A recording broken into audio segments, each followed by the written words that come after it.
नमस्कार दोस्तों, पिछले वीडियो में हमने कठोपनिषद के यम नचिकेता संवाद पर चर्चा की थी, जहां नचिकेता यमराज से 3 वरदान मांगते हैं और तीसरे वरदान में वो मृत्यु के बाद का रहस्य और ब्रह्म ज्ञान का उपदेश मांगते हैं।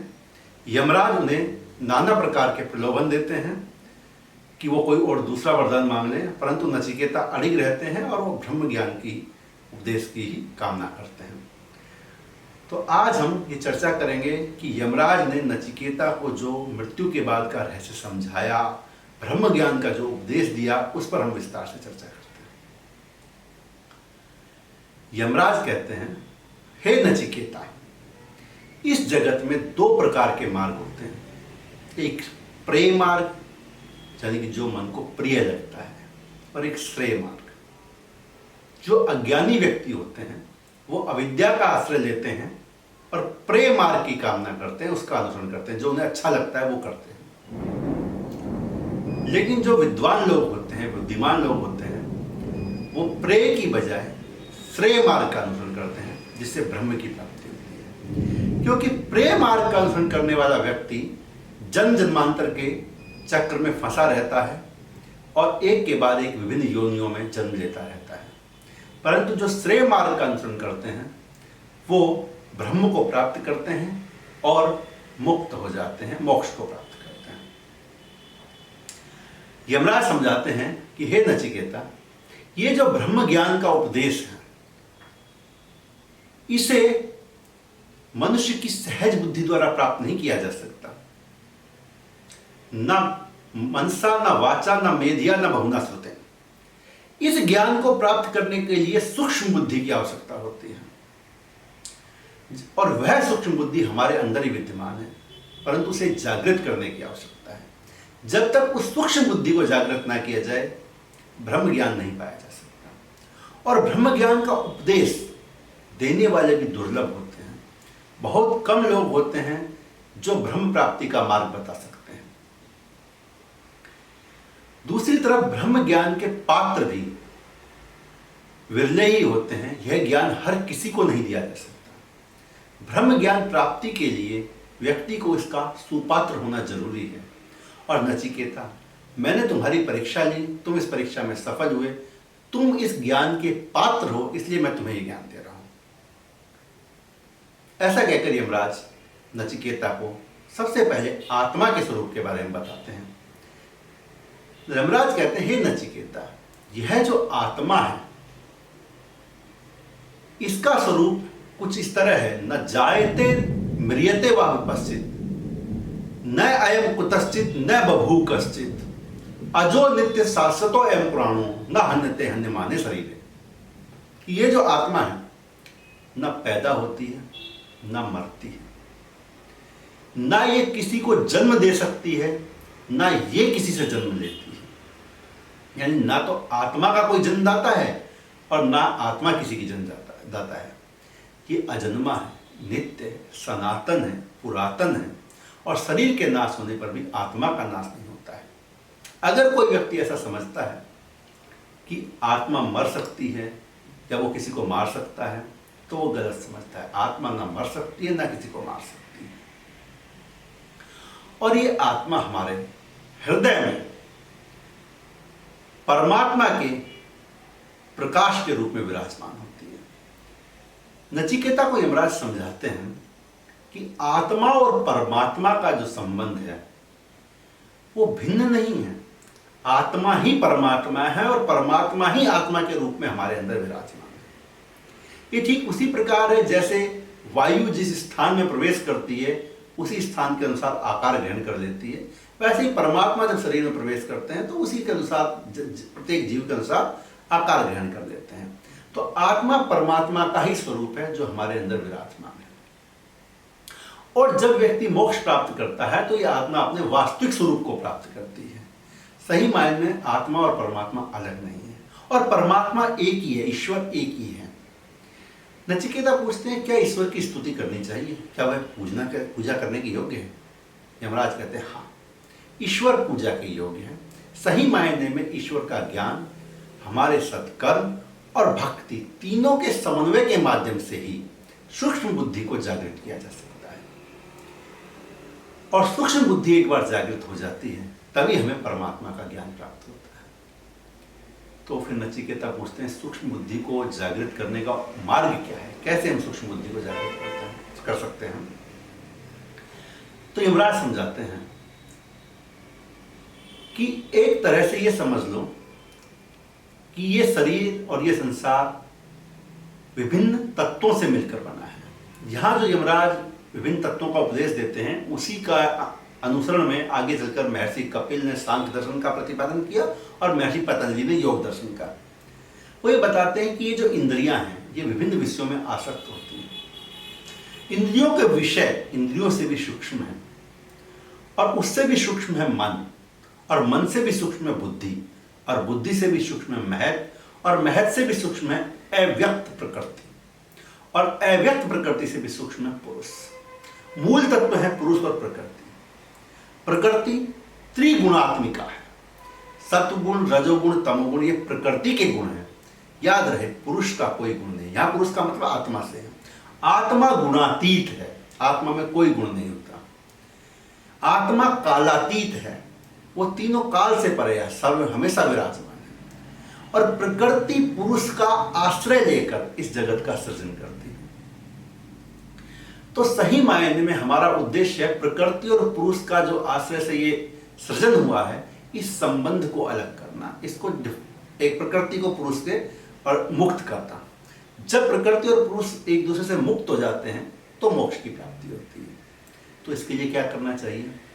तो यमराज कहते हैं सबसे महत्वपूर्ण है ओंकार। ओम जो प्रणव अक्षर है उसके आलंबन से ही सूक्ष्म बुद्धि जागृत की जा सकती है। तो हमें ओंकार का जाप करना चाहिए, लेकिन उससे पहले जरूरी है कि हम अपनी इंद्रियों को नियंत्रण में रखें। यहाँ यमराज एक रथ का उदाहरण देते हैं कि जैसे कि एक रथ होता है, रथ में घोड़े होते हैं। घोड़े अलग अलग दिशा में भागने की इच्छा रखते हैं, परंतु घोड़े का सारथी अपनी लगाम से घोड़ों को कंट्रोल करता है, नियंत्रित करता है, और घोड़े का मालिक उसे निर्देश देता है। तो ये समझ लो कि ये आत्मा परमात्मा का संबंध भी कुछ इसी तरह से है। घोड़े जैसे कि हमारी इंद्रियां हैं जो कि विषयों की तरफ भागना चाहती हैं। मन एक लगाम है और हमारी बुद्धि उसकी सारथी और आत्मा उसका स्वामी। तो अगर सारथी लगाम को ढीला छोड़ेगा तो घोड़े अपनी इच्छा से इधर उधर भागेंगे, लेकिन सारथी अगर लगाम को कंट्रोल में रखेगा तो घोड़े अपने आप कंट्रोल में रहेंगे। तो इसलिए जरूरी है कि हमारी बुद्धि हमारे मन को ढीला ना छोड़े, उसे नियंत्रण में रखे।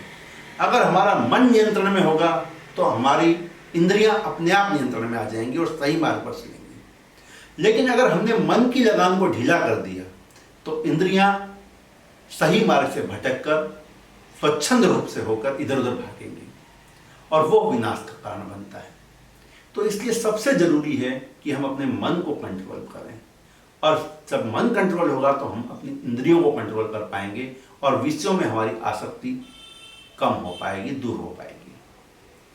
जब एक बार ये हो जाता है फिर ध्यानी पुरुष को चाहिए कि वो प्राणायाम करे। प्राणायाम के माध्यम से प्राणवायु को ऊपर की तरफ और अपान वायु को नीचे की तरफ फेंके, और फिर वो धीरे धीरे योगाभ्यास करे और अपना ध्यान लगाए, ओंकार में अपना ध्यान केंद्रित करे। और जब मनुष्य इस तरह से करता है और उसका ध्यान लग जाता है तो वो निर्विकल्प समाधि की अवस्था में पहुंचता है।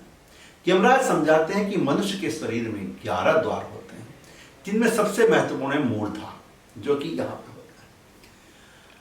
तो अगर किसी व्यक्ति के प्राण मूर्धा से निकलते हैं तो उसे ब्रह्म की प्राप्ति होती है। इसीलिए हिंदू धर्म में कपाल क्रिया की जाती है जब कोई मर जाता है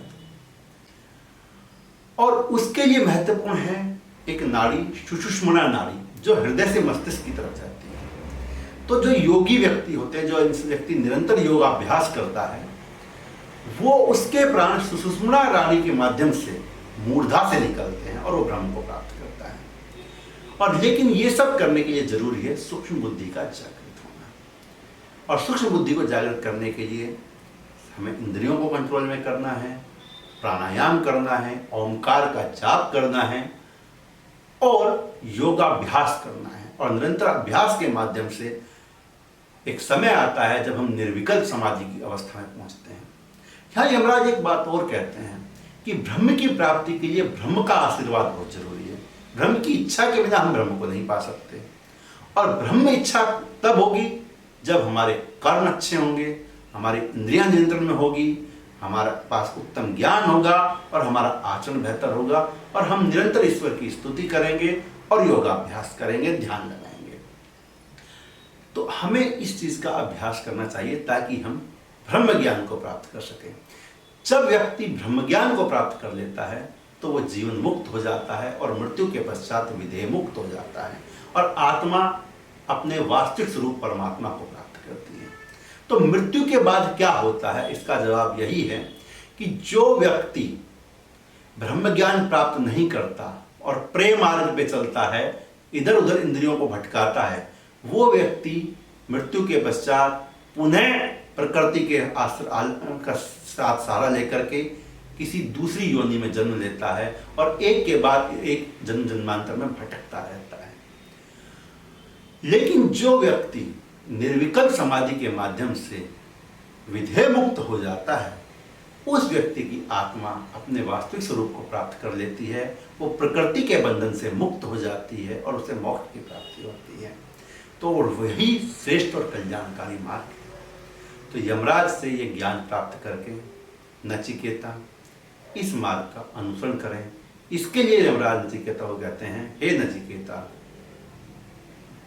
जागृत उत्तिष्ठ जागृत प्राप्य वरान निबोधयत्, उठो, जागो और श्रेष्ठ का वर्ण करो। कठोपनिषद में यमराज के माध्यम से कही गई यह पंक्ति स्वामी विवेकानंद की अत्यंत प्रिय पंक्ति रही है, जहाँ ये कहा गया है कि हमें सोने की, इस संसारिक बंधन में, जहाँ सोने से मतलब है कि हम बंधनों में पड़े रहे हैं, उसकी बजाय हम अपने कर्तव्य के प्रति जागृत हों और श्रेष्ठ का वर्ण करें। और परमात्मा वो है यह येषु सुप्तेषु जागृति, जो सोते हुए में भी जागता है, वही तो ब्रह्म है। और उसी को हम तभी पा सकते हैं जब हम सोते हुए भी जागने का अभ्यास कर सकें ध्यान के माध्यम से। जहाँ हमारी आत्मा निद्रा की अवस्था में भी स्वप्न में ना जाकर जागृत अवस्था में रहे, उस स्थिति में ब्रह्म की प्राप्ति होती है। तो यमराज ये ज्ञान नचिकेता को देते हैं। नचिकेता इस ज्ञान को प्राप्त करके इसका आचरण करते हैं और अंत में विदेह मुक्त हो जाते हैं।